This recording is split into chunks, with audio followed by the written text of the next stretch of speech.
Assalamualaikum warahmatullahi wabarakatuh. Bismillah, walhamdulillah, wassalatu wassalamu ala rasulillah, amma ba'du. Alhamdulillah, khairukum man ta'allama al-Qur'an wa 'allama. Sebaik-baik di antara kamu ada yang membaca Quran atau mengajarkannya. Alhamdulillah, kita sudah jumpa dengan ustaznya. Kemudian kita akan tanya juga santri yang sedang belajar membaca dan menghafal Al-Quran, ya. Dari mana mereka, kemudian pesan-pesannya, bagaimana selama menghafal. Kita akan diskusi, kita akan tanya kepada santri-santri apa perasaan mereka, kemudian bagaimana rindu dengan orang tua. Yuk kita dengarkan keluh kesah cerita daripada santri-santri penghafal Al-Quran.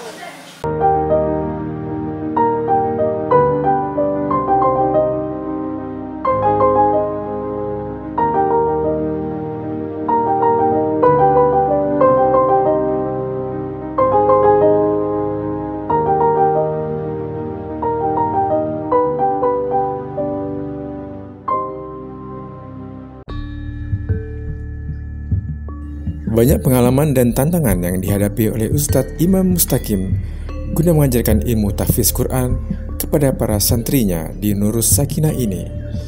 Bagaimana mendidik santri dan menjadikan mereka penghafal Al-Quran yang berakhlak baik dan bisa bergaul dan diterima masyarakat sekitarnya.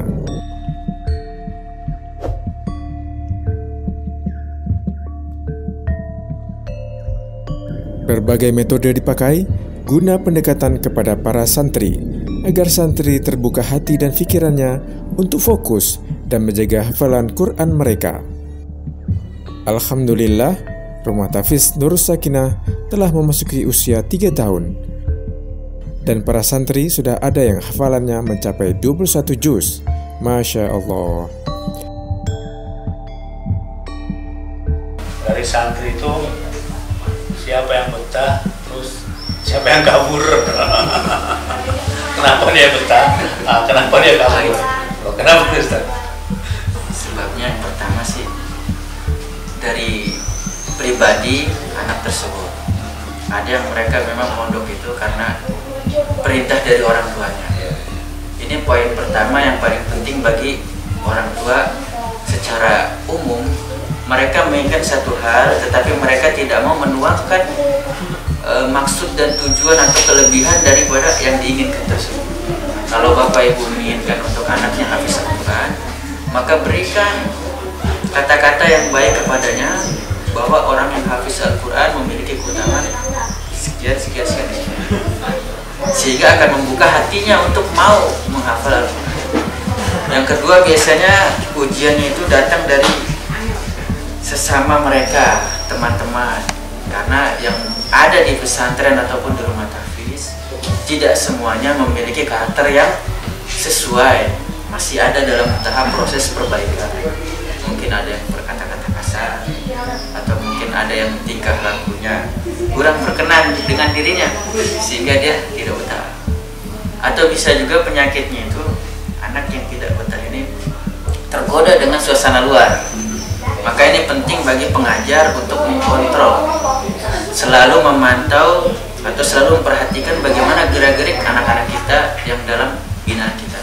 Dan yang terpenting, dia dan kita sebagai pengajar, yakni santri dan pengajar, perlu juga doa bersama-sama kepada Allah, dan juga perlu juga disampaikan kepada wali yang santrinya belajar di pondok pesantren agar berdoa kepada Allah diberikan kenyamanan dan diberikan terus hidayah untuk terus menghafal Al-Quran sampai selesai.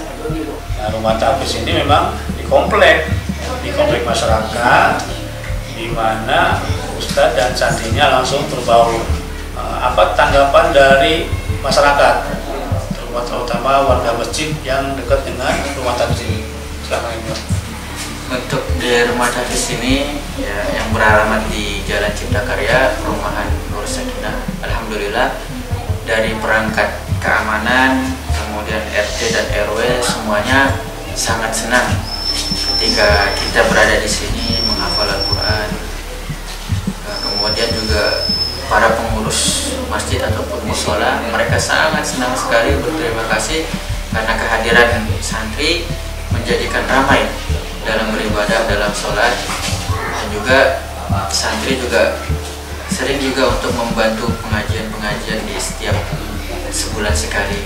Jadi mereka sangat-sangat senang sekali, dan itu semua juga berkat daripada usaha sebelum-sebelumnya, yakni Ustaz Abdul Haq yang mengunjungi komplek di sini dan memberikan tausiah bagaimana bermanfaatnya orang-orang yang menghafal Al-Quran berada di sekeliling kita. Alhamdulillah,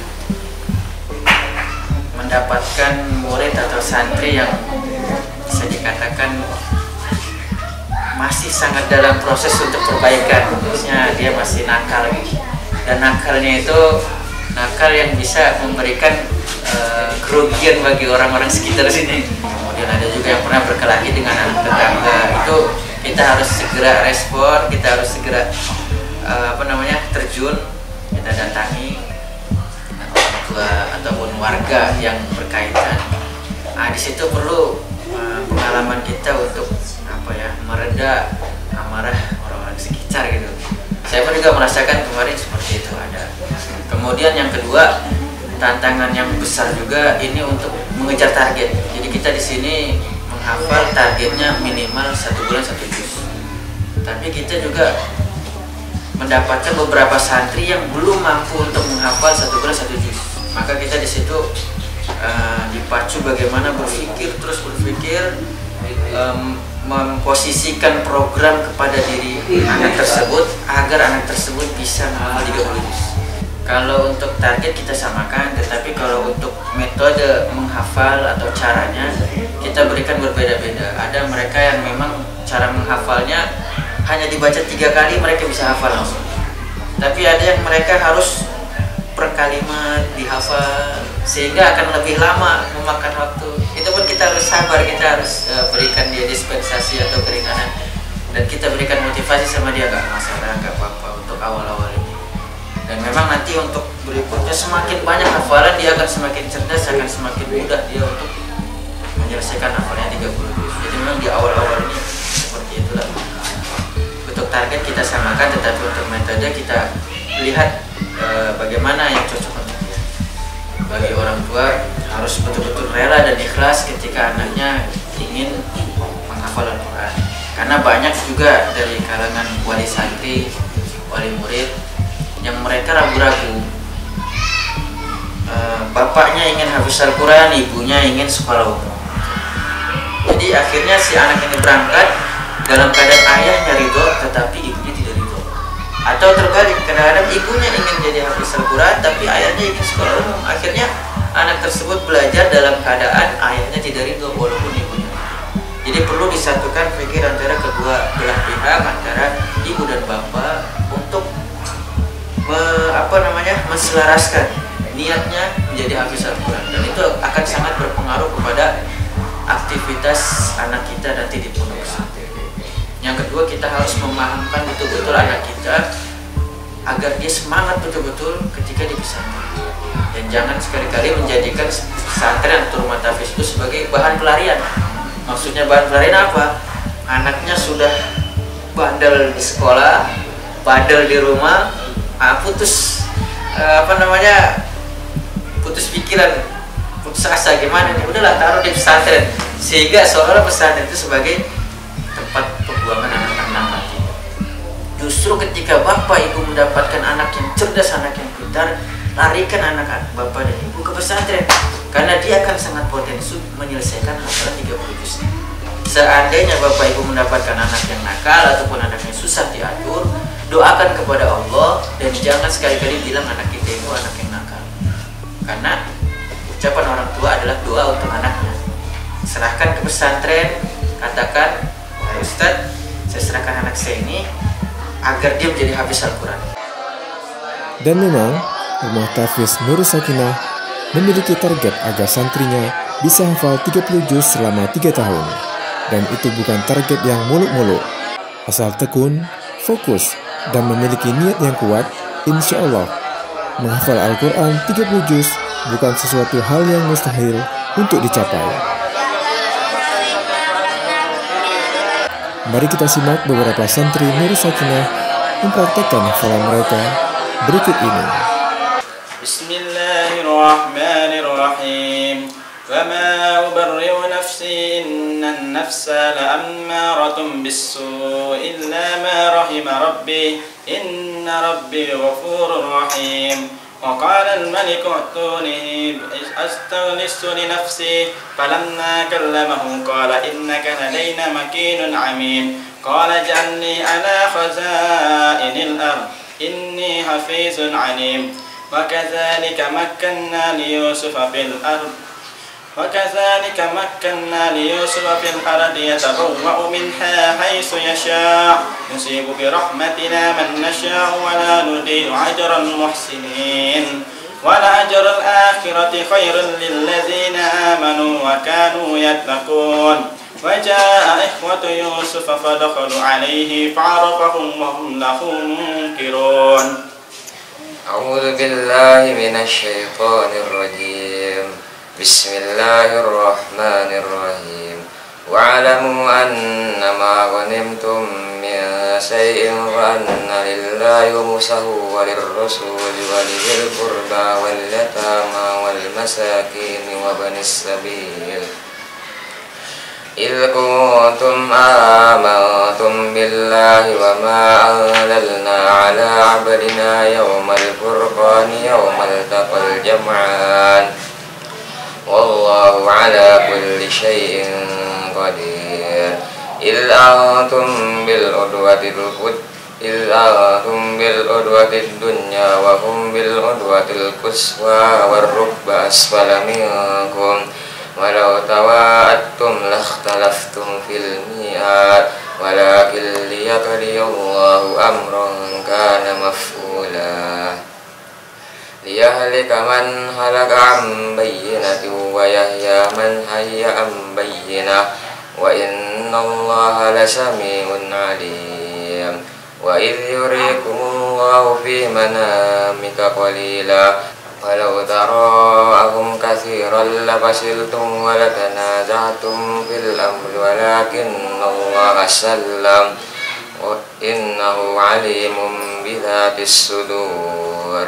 أعوذ بالله من الشيطان الرجيم. بسم الله الرحمن الرحيم. وما من دابة في الأرض إلا على الله رزقها ويعلم مستقرها ومستودعها كل في كتاب مبين وهو الذي خلق السماوات والأرض في 6 أيام وكان عرشه على الماء ليبلوكم أيكم أحسن عملا ولئن قلت إنكم مبعوثون من بعد الموت ليقولن الذين كفروا إن هذا إلا سحر مبين ولئن أخرنا عنهم العذاب إلى أمة معدودة ليقولن ما يحبسه ألا يوم يأتيهم ليس مصروفا عنهم وحاق بهم ما كانوا به يستهزئون ولئن ذقنا الإنسان منا رحمة